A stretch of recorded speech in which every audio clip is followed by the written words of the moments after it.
What's going on, guys? It's your boy Anthony back with another edition of the Fourth Man Podcast. And what a week one that we just got. Couldn't have asked for a better week. Great turnout in Chicago. Chicago was lit from, my point of view, sitting on the couch. Had some great performances, not only in the game, but also all the artists that showed up. Just a great atmosphere overall. So couldn't have asked for a better week one. So glad to be back here.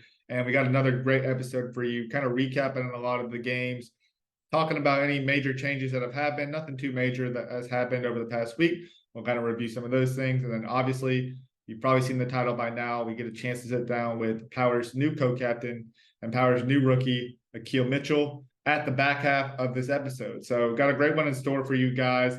As always, please make sure that you're over there following on Instagram, Twitter, TikTok, at Fourth Man Pod. That's where you'll find any new updates. If there's any news about the league, if there's any player transactions, if there's any just posts in general that you want to see content about the Big Three, you'll find all of that mostly on Instagram. Also see some Twitter stuff on Twitter as well. But it's more important to follow on Twitter, especially on game days, because no matter where I am, no matter if I'm on vacation or not, I'm going to make sure that I'm tapped into the games, and I'll make sure to update you guys with halftime scores, final game scores, things happening in between. Obviously, it's like 6 games in one day. So trying to make sure that I'm, doing multiple things at once. But make sure, just so you guys know, I'll update you guys as best as I can. So make sure you guys are following on all social media platforms there. Make sure you're subscribed on YouTube for any visual podcasts, for any content that we put on that side, any kind of shorts we put together. You can find that at youtube.com/fourthmanpod. So make sure you're subscribed, hit that notification bell. And then just want to say a big thank you really to Believe, the production team, for letting us have a platform to talk about the Big Three week in and week out. We couldn't thank you guys enough. And let's just get into it. I know that more people are probably excited about the conversation that we got a chance to have with Akil Mitchell, and obviously you can skip ahead to that. But let's talk a little bit about these matchups. Let's talk a little bit about the news first going into the first week. There weren't too many major changes when the rosters were released for the Big Three season, but we did notice a few. If you're following on Instagram, you probably are more up to date to it already. And if you even saw the Big Three just put out some of their posts about the roster, you probably saw as well that Aliens roster and Bivouac's roster looked just a slightly bit different than initially expected. Though Aliens was missing their co-captain, Kosia Mushidi, and then they were also missing Alonzo Gee, who was drafted in the back half in the second round for the Aliens. Neither of those guys were on the roster. Instead, it was Will Bynum and it was also Tony Criswell who was filling in for their places. On my post, I actually put that Will Bynum had been named a co-captain. I'm not exactly sure if that's true or not at this point. From my understanding, Mushidi is expected to play and join this team at some point in the season. But it's kind of like with Ivasev last year. They're just having a couple of visa issues. So hopefully he can get that soon and we can see him soon. What I will say is that I don't expect to see him in Dallas. He could be, but it sounds like they're still kind of working through this visa challenges. And what that could mean is, we might not see Mushidi for a while. And maybe if it's too late in the season, we might not see him at all. Who knows? As far as Gee, I'm not too sure. But we did see Will Bynum and Tony Criswell play for those guys and fill in on this Aliens roster to round things out. So we'll get a little bit more into this game as we talk about the Ballhogs and Aliens recap. And then also, too, we saw John Jordan filled in for Shannon Shorter. I'm not sure the deal there. John Jordan actually didn't get a chance to play for Triplets and Bivouac. One guy that I was super stoked to see if, he got the opportunity. But for all of the game, Bivouac went with a 4-man roster and Triplets did the same. So we did get a chance to actually see John Jordan play. But as of right now, filling in for Shannon Shorter. I don't know if it's temporary. I don't know if it's permanent. But, those are the major updates I have right now. We also just recently saw that this isn't a major update. It's an update for if you guys are just an update for you guys who might be looking into or might be interested, not just in the basketball aspect that the Big Three has to offer, but the artists that are going to play at the Big Three week in and week out. So the league and Cube just announced that recently, and I wish I would have had this pulled up already, but they announced who the special performances are going to be. They got Lil Will, Yellow Beezy, Duro, and they got Mike Jones popping out to Dallas. So that should be a pretty good, pretty good list of artists that you get to see alongside 6 great Big 3 games on Saturday. And mind you, the games will be on Saturday, not Sunday. I don't know. They're going to have, I guess they're going to interchange back and forth, or it's just kind of whatever fits in their schedule. But all the games will be on the same day as far as we know. Just could be that things could switch up week in and week out when it comes to what they're playing on Saturday or Sunday. So those are the biggest things that I have for you guys right now. Again, if you're following on social media, you'll have all the updates a lot sooner than when this podcast drops. But yeah, you'll have the updates there, and that's the major things here. Before we get into the interview with Akil, I want to quickly just talk about some of the games. A lot of great games that we had, and week 1 is not necessarily indicative of how the year is going to go, obviously, right? Like, guys are still feeling it out. You got some rookies that excelled in the first week. You also have some rookies that are still getting adjusted, teams getting adjusted, maybe some trying to find some chemistry issues there. But overall, a lot of great games. I feel like the scores didn't necessarily tell the whole story in a lot of these games. We saw 2 great comebacks in this game, and then we saw some teams that kind of stood out from the crowd. So first off, the Trilogy and Enemy games, I would say some of the main takeaways that I saw from that game is one, Trilogy picking up where they left off, a well-oiled machine right now. And that was a game that was like, I thought Trilogy was going to start running away with. It was not a great start. Briscoe was hitting a ton of threes. He hit 5 in this game, which is a dangerous sight for the rest of the league, knowing how we already know what Isaiah Briscoe can do when he gets to the basket. But for him to be hitting his outside shot is encouraging for Trilogy and scary for the rest of the team. But it was pretty close game overall, because like, even though Trilogy got off to the hot start, Isaiah Briscoe hit a couple threes to kick off the game. Enemies kept it tight. It looked like at one point in the first half, Trilogy could have ran away with it. Elijah Stewart hits a couple threes. And for a majority of the game, and even at the end of the game, but for a majority of the game, it looked like this was going to go back and forth. Enemies had a lead late in the second half. The biggest tipping point probably was when Quincy Miller got the tech. It didn't seem like Enemies was happy with the foul calls throughout the game. Quincy Miller got a tech for throwing the ball off the backboard immediately after a miss. That was one tech. And then as they were taking the free throw shot for the initial foul, not the tech shot, Isaiah Austin ended up getting a tech and then ultimately got ejected, which was a huge loss for Enemies. Enemies kind of, I don't want to say fell apart, but Trilogy definitely took advantage of maybe some of the emotions that were running high at that time, went on a late run, sitting at 49, and then Enemies kind of got hot there late. We saw a 3 from Swaggy P, a 3 from Jordan Crawford, saw another bucket from Jordan Crawford, and then Swaggy P had a chance to tie it late and just miss in the corner, which is unfortunate. Ultimately, Earl Clark, or Mr. Do-It-All, maybe player of the week this week, ended up getting it done and closing that one out. But I feel like the game could have been a lot closer. I think it's one of those things too, where like, first off, Jordan Crawford looked great in this game for Enemies. We got a little bit of a sneak peek of what he could do last year, but he could be someone that's a real threat for this Enemies team and maybe gets them over that hump, maybe gets them in the playoffs. But I also think that we didn't get to see enough of what Quincy Miller could potentially do. I feel like he was still getting comfortable with the team and trying to figure out his role. So I think we could see more from Quincy as well. But man, Trilogy they went with a 4-man rotation too. Hawk didn't play.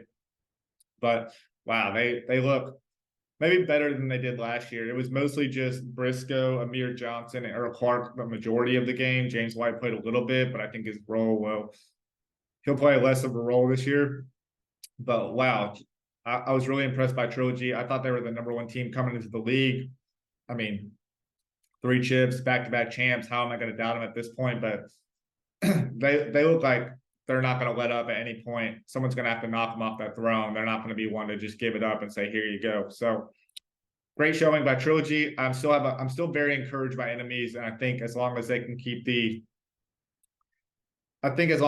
their emotions in check, they'll be fine moving forward. I think Elijah Stewart we've seen better games from him. I didn't think he had a bad game, but we've seen games where he's like really taken over, and I don't think we got to see enough of that. But yeah, I think Jordan, Elijah, and Isaiah, I think they could be really scary. And then factor in Quincy, factor in Swaggy P, Nick Young here and there. I think that could be a team that could be, a real threat this year. I don't think it's a team that's going to disappoint. So we'll see what happens there.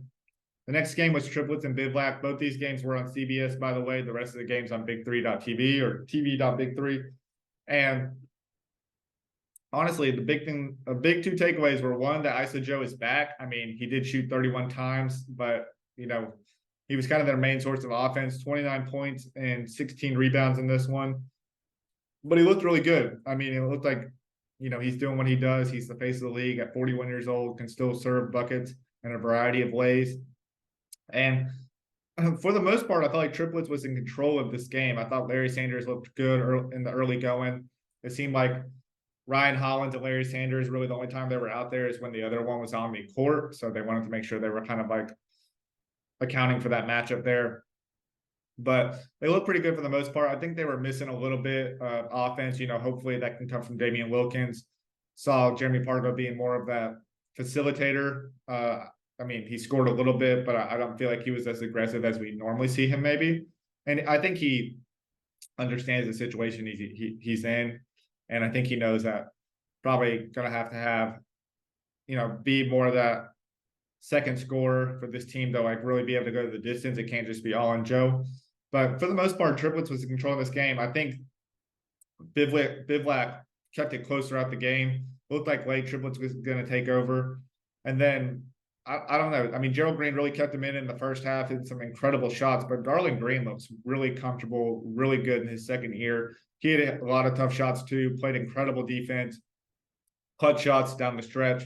And this is a team that I think, maybe I underestimated a little bit. I thought this might be one of the, and there's not really a bad team in this league, but I thought it could have been a team that was at the bottom of the standings if I were to look at this after an 8-week season. But Garland Green looked incredible. He had 17 points of his own. Gerald Green had 18 points. They combined for 35 of the 51. Corey Brewer with the game-winning basket there. But I was really impressed by Garland Green. I think he's going to have a huge impact on the season. And I would love to see them utilize John Jordan at some point. OBL winner. I think he's a guy that can get you a bucket.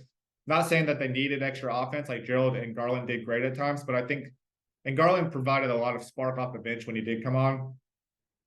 I will say that I felt like they were getting some tired legs late. And so maybe could use a little bit of that jolt late in the game, maybe from someone like John. But we'll see how Gary Payton continues to go forward. I mean, they got the win. And by the way, just to mention, Triplets was up 47-42. Bivlap closes it out on a 7-0 run there to, was it 7-0? 9-0 run there to end the game. So pretty incredible stuff there, and really being able to take advantage of the fact that this game ends on a bucket. It's not going to end on time, and Bivouac coming away with a win. I mean, tip your hat to them. They did what they had to do, and now they're 1-0. It's good to see Bivouac at 1-0. Also good to see Ballhawks at 1-0, but won't skip the game in between that. Power versus Three-Headed Monsters was the third game of the day. Power looked strong. They looked really strong. I think the addition of Akil Mitchell definitely is going to serve them well. I mean, he had 12 points, didn't miss a shot, played really good defense, took on maybe one of the toughest interior forces in the Big Three in Reggie Evan. And they had 3 guys score over 10 points. I mean, this was a great effort, like all around. We saw Glenn Rice have the first 5-point play ever, like completed ever. So that was pretty cool. He had a 4-point shot, then hit the free throw following it. But it's one where Power just looked really dominant, from the start. I think the final score ended up being 50-43, but this was a game that Power was in control of, I would say, for a majority of the time. Three-Headed Monsters got some late buckets there. But Power looked like just all around, like they look so experienced. They have a good feel for the game. They look well prepared, taking advantage of some of the intricacies that come with playing in the Big Three. And Akil did a great job slotting in and being that maybe that missing piece to what they need to get that second championship. Katina looks really healthy. Glenn Rice Jr., still was their leading scorer, but he also was one of their best facilitators on the day, leading the team in assists. So this is a really good team. I think that maybe I had them in my top 4 coming in. I didn't put out any power rankings, so maybe I should have held myself accountable, but I didn't really want to put out a team, like, a bad team out there. I mean, like, I don't think any of the teams are bad. I don't want to put any team at the bottom. I just didn't feel right to me, but you'll have to take my word for it. I did have Power up there as a playoff team. They made the playoffs last year. They made the playoffs every year except for the year that they were injury prone. and had like 8 or 9 different players. So I really like Power, but I didn't think they would look that good. I was really impressed by what I saw with Power. On three-headed monster side, a little bit of a shaky start to the season. Now, this is also a team that lost their first game last year and ended up winning 6 in a row. So not really one to fret on. You have to think that this was the return of Reggie Evans, who had a double-double, 14 and 13. They were missing their first-round pick in Jordan Adams, who's just coming off a championship in Venezuela. He's not there yet. So a lot of minutes for Kevin Murphy, not a ton of breaks. I think he's going to be a huge addition to what they're doing. I think he'll help them win more games and make them a little bit more balanced. It's also Robert Dozier's first game. So, a couple things to consider there. They're also going against a really good team in Power. So a couple things to consider there. I think Kevin Murphy will definitely have his better days. Reggie Evans will continue to be Reggie Evans, a force on the inside. And once Adams gets in there and slotted and gets adjusted, I think they'll be good to go. Rashard Lewis played a little bit less minutes, so I think the same with James White, in the sense that they'll play less minutes maybe this year, but Rashard, if he's needed and called upon, he can get you buckets. I don't care how old he is, that guy can do it for you. So I think no reason to fret just yet about three-headed monsters. I think they'll be all right. I think just having 4 guys to go to against a team that utilizes their whole rotation, their whole roster, I think was just tough for them. And I think they get Jordan back, they'll be just all right. Moving on to Aliens and Ball Hogs. Ball Hogs, 1-0 on the year. I mean, wow, I was impressed by all of their new additions that they had. Jeff Harrison played a ton, but Jalen Johnson looked really good. DeJuan Summers was actually the last to come into the game, the number 1 pick. And he played late down the stretch. He played the closing minutes, but he looked good when he came on. Hit some big buckets for him in the clutch late that really put that game away. But I think the biggest takeaway is that Jody Meeks balled the hell out. I mean, 23 points. Felt like he couldn't miss in the first half. He's probably the reason that they were in that game in the first half. He had 11 of their first points. And then Leandro Barbosa, I mean, it doesn't look like he was ever injured at all. I mean, 16 points, 6 assists on the day. He looked just as strong. I think it was 6 assists. It might have been 6 rebounds, but he looked really strong. He looks like he's back in form. And he's really the catalyst to when Ball Hogs is doing well and having a good season, and when they're healthy, he's really the catalyst to make this team go. So this is a team that's really scary. Yes, 16 points and 6 assists, but it's a team that could be scary. I like Jalen Johnson a lot. He's a great passer, which was mentioned when we talked to Uncle John. There's also, if you've seen some of his highlight tapes, mostly, I shouldn't say mostly, but I mentioned on that last episode that if you go to G League TV, there's some great highlights of him passing. G League TV calls him the G League Jokic potentially. And we saw that on display. I mean, he passed up a layup under the basket for a 3, made a good pass on a cut. I mean, I think there's more to come from Jalen Johnson, and he gives you those young legs, a little bit of juice into your team. So I'm excited to see what this team can do. They didn't even have to utilize Jeff Ayers that much, but we know what kind of interior force he can be. And when they play a team maybe like a three-headed monsters with a Reggie Evans or with a Ghost Ballers who's got a ton of bigs, he could be a real force for them there. So I'm excited to see what Ball Hogs could do. On the flip side, Aliens wasn't a disappointment. I think there was just a couple of new changes to the roster. They looked a little discombobulated, I would say, at times, especially in the second half, just on different switches, where they needed to be, on what they were trying to do on offense, who they should run through. So maybe just trying to find that chemistry. Giannis Timo looked really good as a shooter. I also feel like he shoots every time he touches the ball, but he was hitting a lot of them. So they needed offense from somewhere. Dusan struggled a little bit shooting the ball. He didn't look like his normal floor general self. Ivosev was not that same force that we saw from last year necessarily. But again, I think it's just week 1. There's the potential of Mushidi coming in at some point. I think Tony Criswell, if he got more opportunity, I think that he could be a really good go-to scorer for them if they really need so. So we'll see if this Aliens team can find that balance and that chemistry and bounce back in week 2. I don't think it's anything to worry about just the first week. But I think it just had to do with just a team that hasn't played a lot together at the end of the day. Some of these guys play a different style than the others. I mean, Will Bynum has scored 33 points in a game in this league. And whereas Aliens is not a team that necessarily runs through one person and relies on that person for points. So I think it's just about coming to a compromise and figuring out what works best for this team. And I think once they figure out rotations, what everyone's on the same page and bought in what they're trying to do with a game plan and a strategy, I think Aliens can be okay. Just I think the biggest question mark right now is, do we get to see Mushidi this year? How does he slot in? Who would he replace? Or, who replaced him and who would they, potentially release to add him to the squad? When is he going to come to the team, if at all? So I think that's kind of the question mark there. And then too, it's his first year, so what kind of impact could he have? So I think don't want to worry too much about Aliens. Just some things that I saw, in this first game. Maybe the game of the day might have been Ghost Ballers and Threes Company. I mean, Threes Company looked like they were going to get out to another big win. This is a team that blew Ghost Ballers out last year.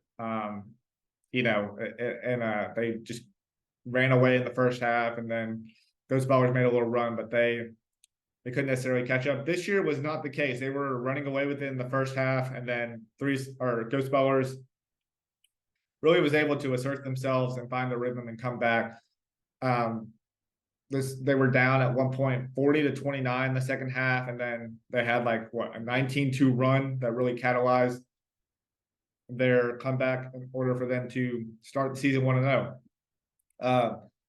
And this is all without Chris Johnson, really. I think he had just gotten back from playing in Taiwan for a long period of time, so I don't think he played too much. I think there was a little bit of jet lag factor, but a sizable team, as I mentioned. They got D-Block, Darnell Jackson. They got Chuck Garcia, who looked really good. He can shoot from the outside, get inside. He can defend.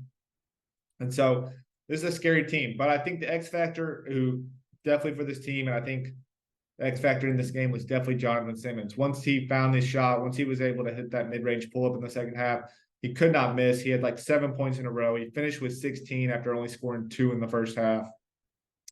That included the game winner.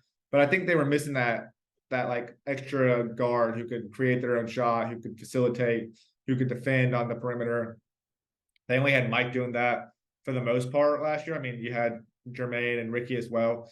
But I like the dynamic of this team of having 2 guards and then 3 bigs that are versatile for sure. I think once Chris is back in his rhythm, it's going to be a really scary team. I'm really impressed by Ghost Ballers. I had them kind of in that middle tier, maybe around 6 or 7 when looking at a power ranking, just off rip. Not a lot of thought into it, just writing it down in my notes. But it's a team that I think might be sitting on the outside looking in, maybe a 5 seed that could squeeze in and be a 4 and make the playoffs. So I'm really impressed by what I saw with Ghost Ballers. On the flip side, tough loss for Threes Company. I mean, I think there's a little, I don't want to say there's any chemistry issues. I mean, pretty much this team played together. They just added Hollis Thompson, but Michael Beasley looked good. I was really impressed by Brandon Rush. I felt he struggled a little bit last year, but he looked really good in this first game. Chalmers, I think, has had better days, but he looked fine. He wasn't, I think this team looked fine. It was just kind of a mental lapse late in the game. Some things didn't go their way necessarily. And ultimately, it came down to just a good run by Ghost Ballers. I still have a lot of faith in Threes Company. This is a team I had sitting right outside of the playoff bracket, looking in at that 5 seed. And I think this is a team that's, it might not be in week 1, again, is not indicative of, I think, how the season goes. Threes Company got off to a really hot start last year, going 1-0, and looked incredible in that first game, especially Beasley. And ultimately ended up losing the following game. I think the next 2 games. So, it might be one of those things where it gives a little more urgency to Threes Company. I think it's just week 1, and they faced a really tough Ghost Ballers team, and I think they have a chance to, be able to lock in, potentially come back and get that first win of the season when they play next week. So, I don't know. I don't have any major thoughts around Threes Company. I think that they're a team that's well adjusted. I think there were some layups maybe that they missed down the stretch that are not down the stretch, but maybe throughout the game that maybe if they hit those, you never know what could have happened. However, that being said, I still think this is a really solid team. I think Beasley looked really good, and he didn't look like someone who was he shot a lot, but I don't feel like he was I feel like he was still passing up when he needed to, making plays defensively. It was just a matter of down the stretch, couldn't necessarily get done what they were hoping to do.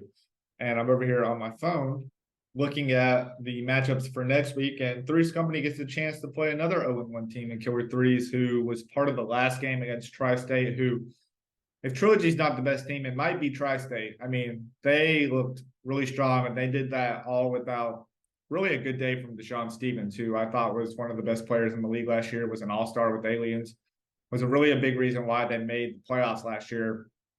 Devin Ebanks looked like, after the first week, maybe the best pick of the draft. Jason Richardson did what he did. Justin Dittman did what he did. Ray Nixon was a good counterpart to what this offense was doing, and I think he's a good addition on defense as well. I think this is just a really well-rounded team, but I really like Ebanks and what he showcased in this first game. He's not a guy that was like known for shooting coming into the league, but definitely as an improved shooter, as we saw, like hit all of his threes. Jason Richardson still looks like the go-to guy, but I mean, they have scoring from so many different ways. And again, they did all this. And by the way, Jason Richardson also grabbed 13 rebounds. Ebanks grabbed 8 of those. So they did all this without Deshaun Stevens, who's their energy guy, who's their rebounder, maybe their best defender on the team. And that's what makes them so scary. Like, I think Tri-State could be a really good team. And I think they also beat a really good team in Killer Threes, who had a strong start, maybe a little gas toward the ends, but missed some shots maybe that they don't usually miss. But I gotta say, Franklin Session, Frank Nettie, like looking like an early MVP candidate. I'll just put it at that. Like a guy who's doing a little bit of everything. He's scoring, he's rebounding, he's facilitating. But I think he's just elevated his game to a little bit of a higher level with his outside jump shot. I've seen a lot of just what he posts on Instagram and how much of an improved shooter he's looked like. But to see it last week within a full game, for guys to go under on the screen and him just hit those shots, for him to pull up in people's faces from the three-point line, it was really impressive. Like, I think he's in for a really big year, and that's why, like, I think Killer Threes is still a really good team. That like, also adding the fact that, like, Javier Carter's a new addition to the team, and I think he's still getting adjusted. He didn't even take any shots in this game. So I think once he kind of like finds his role a little bit and asserts himself, like, I think he could be a really good player for them as well and help them be that solid team. So it's going to be interesting because Killer Threes and Threes Company are going to be the first game next week. Both those teams fighting for their first win of the year. Every other game outside of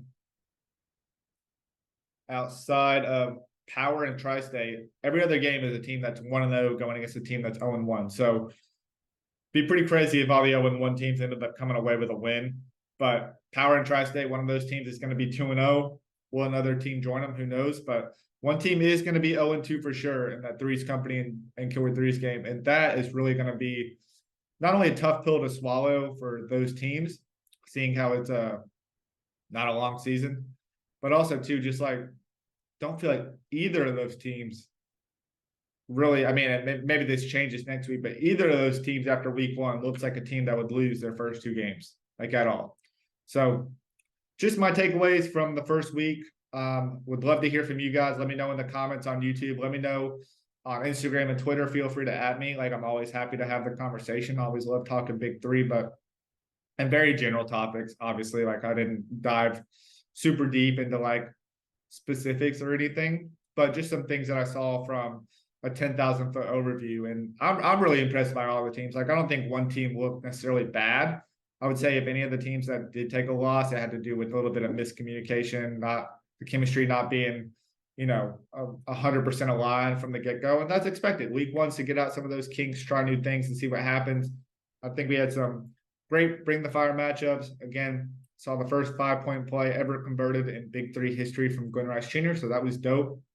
And I'm excited to see a couple of these guys that intend on playing. Jordan Adams, your Kostya Mushidis. Like, I hope we get a chance to see them. Like, I think there a lot of the rookies that played, like, really impressed. And I think for those that didn't necessarily like score at a high level or impact the game in a certain way, like, I think there's more to come. Like, I think those guys are getting adjusted. Those guys are feeling out their roles and trying to figure out, like, well, what's the best way I can help my team win at the end of the day. So that's all I got for you guys on this half of the episode.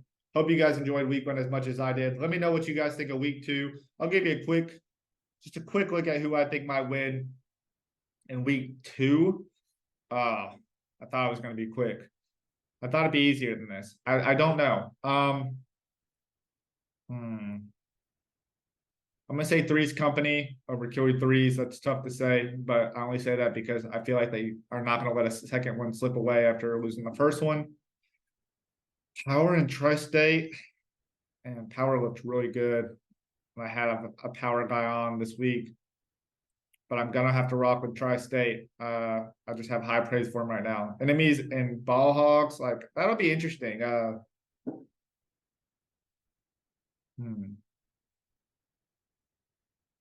Because I don't know if I've really seen those teams play too often, even in the past. These teams are entirely different. Oh, gosh. I think I'm going to go with Ball Hogs. I think they're play a little bit more team basketball. I like what they're bringing to the table. Triplets and Trilogy could be a game of the week if Power and Tri-State isn't. I'm gonna say Triplets gets their get back. Three-Headed Monsters and Bivlac. If Jordan Adams is back, I like Three-Headed Monsters. If not, man, I don't know if anyone can fight with Reggie Evans in the post. I think it's gonna be relied on the Green brothers a lot again. If Jordan Adams is not back, I'm gonna go with Bivlac. So contingent on the return of Jordan Adams. And then Ghost Ballers and Aliens. I think I like Ghost Ballers. I like what they're doing. Like they could be the sleeper of this year.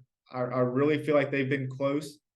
They've been close. You know, they had that one year they were really close and Mike Taylor got hurt. Last year I felt like they were close and some things didn't go their way after a really hot start to the year. I think this could be the year of the Ghost Ballers more than I'm realizing. Like did I just come to like some kind of realization? I might have. I think Ghost Ballers, it might be the year. I'm wearing purple. Like, shit.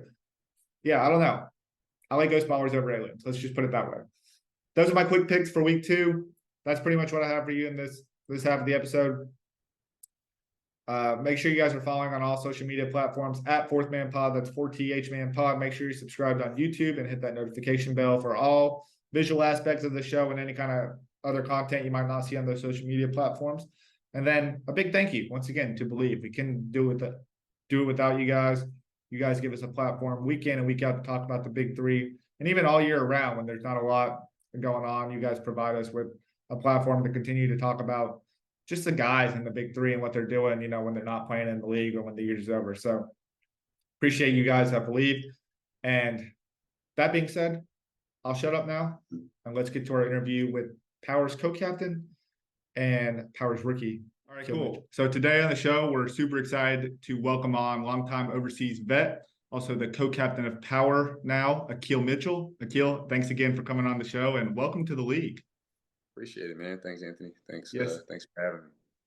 Absolutely. I've heard just, I guess, a lot of people, not like personally, but just like, I guess, within the Big 3 community, really excited about you, not just your own teammates, but also people that have been watching the league for the while and saw that you were going to play, just really excited about what you were going to bring to the league. And I think you showcased a lot about that in your first game. Obviously a huge win, but we don't know each other personally. And I'm not sure if the community knows you super well or, you know, listeners know you super well. So let's start with a little icebreaker. You've played in a lot of different countries. Yeah. First, let me ask you this question to preface, and then we'll get into the icebreaker. But what would you say is maybe your least favorite country to play in? Least favorite country is probably Turkey off the bat. It's nothing against the people or the culture or anything like that. Like, I actually really enjoyed it. The food was really, really good. Yeah. Just kind of like some of the business practices that they do there. So Turkey would probably be my least favorite. My agent knows never to call me about Turkey. All right, glad y'all have that understanding. All right, so here's the icebreaker. Would you rather play in Turkey for $10 million a year or play in the NBA for just $100,000? Or just $100,000. That's a lot of money still. 100,000? Yeah, 100,000 or 10 mil in Turkey. Or 10 mil? No, hell no, I'm going to Turkey. That's the one time he can call you. Yeah, you can call me for 10 million. I'll deal with it. As long as I got some type of protection, I make sure I get my money, I'm going. Okay. Yeah, it's the biggest thing, obviously, too. Sometimes they slide a couple people on the money, but okay. Exactly. Cool. Well, cool. Before we jump into like just strictly Big Three stuff, you've obviously had a long history journey, and you just actually came off a really couple of good years. You're playing in the BSN recently, had some really good games there, and then maybe your best season as a pro just came recently in Greece, where you were named All Champions League first team. What do you feel like has clicked for you maybe over the past couple of years? To be honest, I think I've really just kind of settled into what I do best, and I've been working my tail off, man. I've been working my butt off in the summers for years. Just kind of waiting for the opportunity. I felt like the last like 4 or 5 years, I've been kind of back overseas after leaving Brooklyn. Completely disappointed with the way that Brooklyn went, and man, I started growing my hair and just locked in. And I've always known that I had potential and that I could score the ball, that I was talented, that I could do a lot of things, but I just never really found the right situation to do it. So after COVID hit, is a lot of people had to kind of grow up, and I think like I don't know if that was an eye-opening experience for me or what, but I've definitely just I've been locked in, man. I've been really focused the last few years. No, yeah, you definitely. I think it's paid dividends. You can definitely tell from the outside looking in, and maybe even people at your games and your teammates have definitely noticed that as well. Is the hair kind of giving you like a new aura, or maybe just like a new character? Yeah, I mean, my brother says it gives me superpowers. Okay. I think for me, it's more of like a commitment to the journey. Like I I'm gonna be here. I'm gonna be going back overseas. I'm gonna be hooping. Like I'm committed to my craft. I'm committed to my journey, and I think that frees up a lot of things in the back of your mind. Like if you're inconsistent with what you're getting after every day, then you can really waver. But the hair for me is just like a symbol of I'm doing this every day. I like that. I like that. And let me ask you about the BSN. It's been a lot of improved competition as of late. Obviously, there's a few bigger names that like have great successful careers in the NBA that are now playing in the BSN.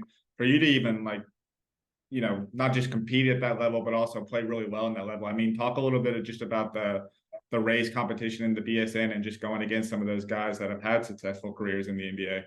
Yeah, man, it's a dope league. It's really cool. I got the chance to go down there. I've been kind of eyeing the league for a little while, but some really big names, like you said, are signing it this year. My old UVA teammate Mike Scott has been down there going crazy. Yeah. Artis Cousins, Brandon Knight, like the names that everybody knows. But it's a great league, man. It's really high paced, a lot of fun. The coaching style, from what I've seen, is pretty laid back, pretty chill, and the island is amazing. So it's kind of like, I won't say it's paid vacation because you are working. There's a lot of games, a lot of practice, a lot of basketball, but like you can't beat living on an island making money to play basketball. Like it's not better than that. Yeah, no doubt. And it's pretty close to home, so maybe some of your family Yeah. members can come down there Oh more yeah, so than if you're in they Turkey. milked every chance they could. Yeah, they milked every chance. My mom was down there like 3 times in 5 weeks. Right.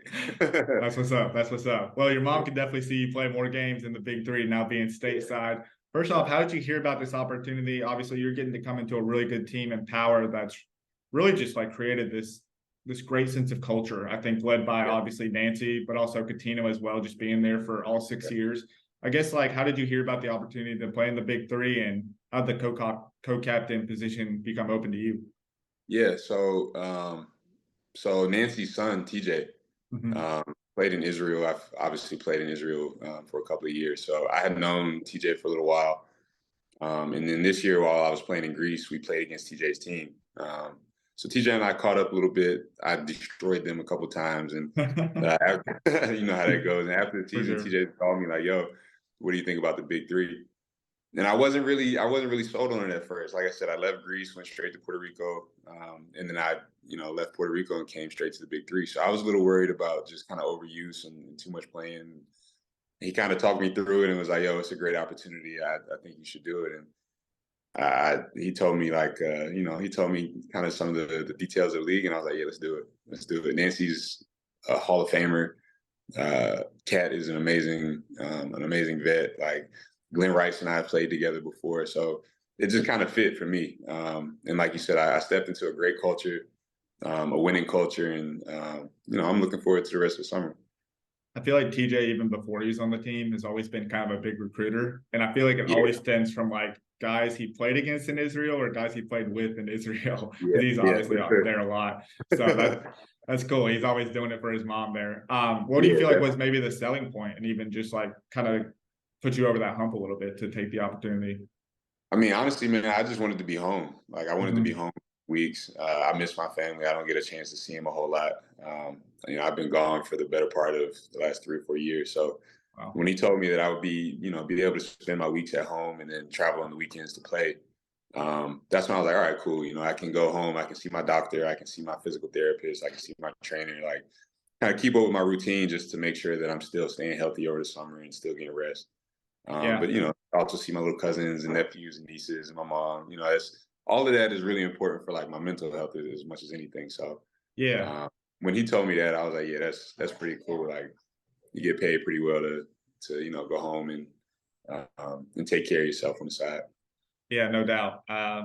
Money doesn't hurt. Also, too, just I think it's underrated, but you get to be around a lot of the guys maybe that you played Yeah, against or played with at some point, and then yeah. be around a bunch of these guys that are like Hall of Famers, maybe get a little bit of tidbit or insight from them too. So Some big names, man. Some big name vets. And that game was fun. Like, Sunday was a lot of fun, man. The crowd was a lot better than I think I had seen on TV. And some of the performances, seeing Q walking around, like, there was a lot of energy in the building, man. It was a lot of fun. yeah, for sure. I feel like the tour brings the best out of the big three. I feel like the best Yeah, season was pre-COVID 2019, but I feel like that's when the tour was really peaking. So I was just as yeah, excited too. I feel like it's one of those things where like if you're in the same city week after week, you kind of take advantage of that. Whereas if you're yeah, in a one city for 1 week, you're like, oh, I gotta attend. yeah, yeah. So This that's is your cool. chance. I mean, yeah, it's Yeah, the one. yeah, for sure. For sure. Yeah. What kind of role or when they first talked to you about it, what kind of role did they say you were going to play? How'd they say you were going to fit into it? Because it feels like you're Yeah. kind of they're hoping that you're going to be kind of that missing piece to the puzzle to a second championship for this franchise. Yeah. Yeah. I mean, I hope I can be. I hope I can be. I Yeah. know, I was watching them a little bit last year. They lost the trilogy. And when I talked to TJ, it was kind of like, they were missing the piece that could switch and defend guards, but also, rebound. Just do the things that I do best. Be Mhm. versatile, be a versatile big, who can also bring physicality and a little bit of a scoring punch. And like I said, knowing those guys and seeing the way that they played last year, like, I think I'll fit in perfectly. Yeah, I think so too. I think so too. I think that for you is obviously a great game. Not only did your team get the win, but like Mhm. scoring 12 points in your debut, not missing a shot, defended really well. But what do you think about the makeup of this team now with you on it and now having a chance to play with some of these guys? Yeah, I mean, I think it's really high IQ basketball, which I don't think a lot of people would think of when you say 3-on-3. But Mm-hmm. like I said, Nancy's mind is amazing. Just in the week or so that I've spent with her already, just being able to kind of pick her brain, to go back and forth and listen to her talk to Kat, listen to her go back and forth with Royce. Like, I'm seeing little things and little angles that even in 10 years, like, I haven't really picked up on. So. That's Uh, dope.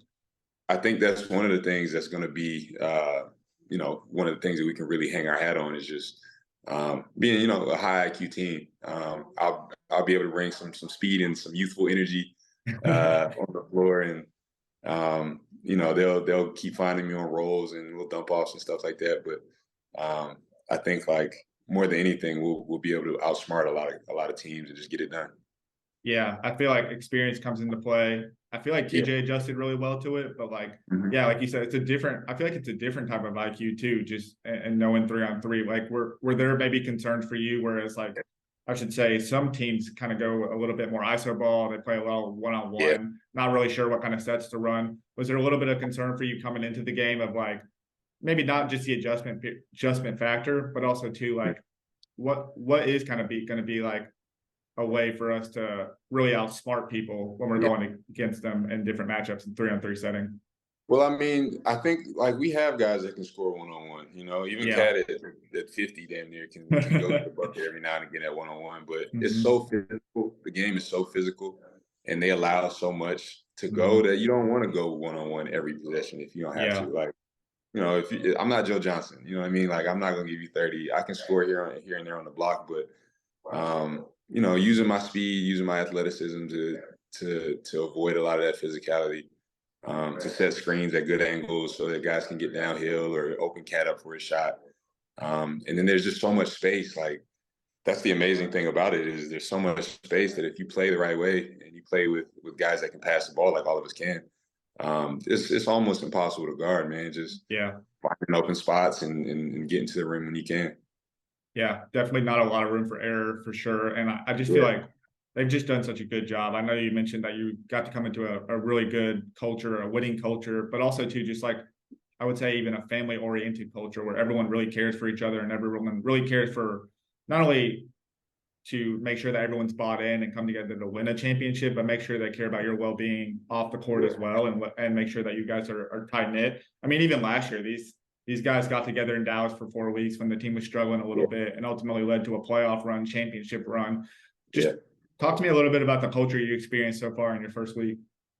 Well, I mean, we all got to Chicago early also. Oh, so wow. I've been in Chicago. I got to Chicago Wednesday of last week, and we were just working out, and talking through the game, seeing through the eyes of those vets, and like I said, just kind of picking their brain and learning. It's an amazing culture. Like, I've known Glenn my entire career. I played with him my rookie year. I've known TJ for 3 or 4 years. Even Royce I've followed for a long time. So we really were able to bond and really quickly. Uber rides over, like, you can tell it's a genuine love for each other. And because I think, like, because I've known these guys for so long, like, I can just kind of step in and they trust me to tell them what I'm seeing, and vice versa. And that's what leads to winning in the long run. Yeah, 100%. And then just having that constructive feedback, or allowing for that constructive feedback too, not just from experienced players or your experience, but experienced Big Three players, but also too, even like the rookies of the league, as we can call it. You have 2 great leaders in Nancy and Coutinho. They're just great people, I feel like. I haven't had the chance to actually talk to Coutinho or interview Coutinho, but it seems like just a great, genuine person and a great dad. And then Nancy, we've had the chance to have on the show, and she just gave so much knowledge and insight. But what do you feel like, from your eyes, makes them like just great leaders and makes people on the team want to buy in and gravitate toward them? I mean, both of them they obviously have a wealth of experience, a wealth of knowledge. Like, Nancy's told me stories about Barack Obama and Muhammad Ali, and Keon Mobley has stories from the NBA, like, when I was a kid, you know what I mean? So obviously, like, you gravitate towards just their experience and the depth of knowledge that they have, but they're also both so humble. Like, Nancy is a put everyone else first type of person. From the Uber ride over to practice, to the way that we prepare for games, to texting me on my birthday, just every little thing that they can do to improve I don't want to say the experience, but just give. They're just givers, both of them. And so I think that's what makes it, like, it's what makes it really fun to follow both of them, because that they're thinking about your best interests, and they just want to see you. They want to see you successful. So if they cut you out, it's for a good reason. You know what I mean? Yeah. I think they've dealt with or I guess they can maybe identify toxicity from the early going. So if they bring you in, that's got to be a good thing. Exactly. I feel that. I know 3-on-3 game is obviously what most people grow up playing. Is kind of going back to your roots and playing in the park. But with this, it's on a little bit more professional level. There's a little bit more nuance to it, I would even say. Do you feel like there was any adjustments, or do you actually feel like this setting might fit your game just a little bit better? I don't know if it'll fit my game better. I know for you like to run up and down the court and stuff too. I definitely like to get up and down and play with some pace, but it's still basketball. You still finding the angle. I've been in Europe so long that you have to get used to playing a half court style. And this way, there's no, in 3-on-3, there's no help side, there's no tag, like. And the guys in this league are, such good shooters, such good scorers, that you can't really help. So, for me, the adjustment is just really more the physicality of it all.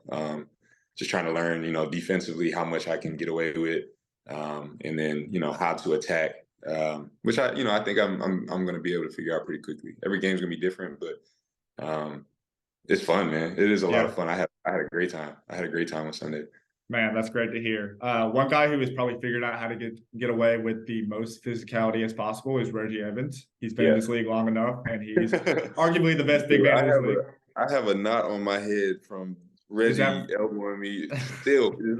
Today's what, Wednesday, Thursday? I still have a knot yeah? on my forehead playing against him, man. Oh my gosh. Well, okay. I don't know if you can build off that anymore, but just talk about a little bit about going against Reggie Evans and like Yeah. just that matchup you had with him this past weekend. Yeah, man, I did probably like 85 push-ups in the locker room before. I knew it was coming, you know what I mean? Like, Yeah. so I know Reggie. I've watched him play so many times, man. So much respect for his game. But I also know that I have a couple of advantages in speed, my quickness, and like I said, the spacing of the floor is so open that if I get other guys open, then I'll be open. And so that was kind of what the game plan was against Reggie, for me specifically. And just got to go to war, put your hard hat on, keep them off the glass when you can. And like I said, every week is going to be different. So I'll be able to really showcase my versatility. But to get the win against him in the first week is big for me. Yeah, 100%. That was his comeback game, so his first game back. So I'm sure he didn't take that too lightly. Probably remembered that down the stretch. He was juiced up. I think he gave me a freaking concussion, but we're cool. Maybe a little rookie haste in there. You mentioned before we actually started recording with that, they kind of treated you a little bit about a rookie. Can you kind of elaborate a little on that? Yeah, Nancy in the huddle before the game was just like, guys, we have to help Akil. Like, this is all going to be new for him. This is going to be moving fast paced. It's very physical. I'm looking at it like, Nancy, I played in championships before. Like I've been playing 10 years. Like, and she's like, no, trust me, this is going to be different from anything you played in. So they just kind of helping me adjust to the league and adjust to like the little nuances you said. But like I said, I think I impressed them with the first game. Yeah, I think so. I think you impressed a lot of people for sure. And I think too, just going up against Reggie, maybe where you even caught that knot was probably in that bring the fire setting. He definitely found you on that. Easy call there. Easy win, I would say. Well, maybe I don't know how easy it was because you did take a little bit of a hit, but just talk about the bring the fire rule in general. I mean, it's very unique to any league. Yeah. To be able to dispute a foul call on a one-on-one setting is pretty neat. And then to have to go, and I mean, like you said, it's kind of like the way that we grew up in the park, right? Like, all right, you think it's a foul, I don't think it's a foul. Let's play ones for it. If or I get the ball back, you know what I mean? So it's also like a pretty interesting strategy. I think they went for a through the fire early with Royce, guarded by the lefty. I'm sorry, forget his name, but I'm trying to think of his name too. Dozier. Was it Dozier? Okay. No, it was their guard. Murphy. Yeah, Murphy. Yeah. And so like the interesting strategy there is right, like is all right, they obviously don't want Royce to shoot the free throw, but if you put a guard on a guy like Royce, he's just gonna back him down and put him in the rim. So I think it's an interesting strategy from the coach's perspective, but also from the player to know like, all right, who am I going against? What's my matchup here? And how do I get the best out of what I can, right? Like I can settle for a jumper against Reggie, but I'm going to put my head down and try to get a foul. So, it's interesting to, again, to kind of think about the game, and it's competitive too, which is a lot of fun also. Yeah, that's an interesting mindset to have like during a play is like, hey, I could try and go get this foul. We also know that it's very physical, so I might not get this foul, or if it's shoot this jumper that I'm pretty confident in. Like, there's those are kind of the nuances. Like you got to balance, the nuance. You have to balance like what you're comfortable with. Like, all right, as a hooper, like obviously your mindset is just go score. Yeah. But you have to be able to balance like, okay, what's the best thing for the team right now? If I draw this, it's almost, if I draw this foul, it's almost double, right? Like it's you kind of have to balance it. So some guys will play with it and some guys won't. And all I know is defensively, like that's what I do. They brought me here to be as versatile a defender as possible. So I don't know if any coaches will watch this, but if you bring the fire with me, trust me, it's gonna burn you. And even too, just like in a regular setting, like this team takes advantage, probably maybe better than anybody, and TJ might be the best at it, is just taking advantage of the air balls and just understanding the game. Like, hey, if it hits off the backboard and doesn't hit rim, I'm putting this thing up, or at least I'm going to try to get a foul out of it. So I think that's where your presence might be the most felt as well. For sure. TJ's really smart like that. And we talked a lot in those couple of days before, just figuring out the little nuances. I had one that Reggie kind of threw me out the way on. I had an air ball just waiting for me, but didn't get to it. But I'm still figuring it out.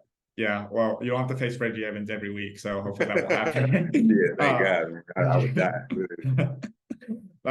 probably have more than one welt on your head there. What are your thoughts on this league? I personally feel like as the league has grown, they've gotten a little bit younger. They've tried to get more competitive.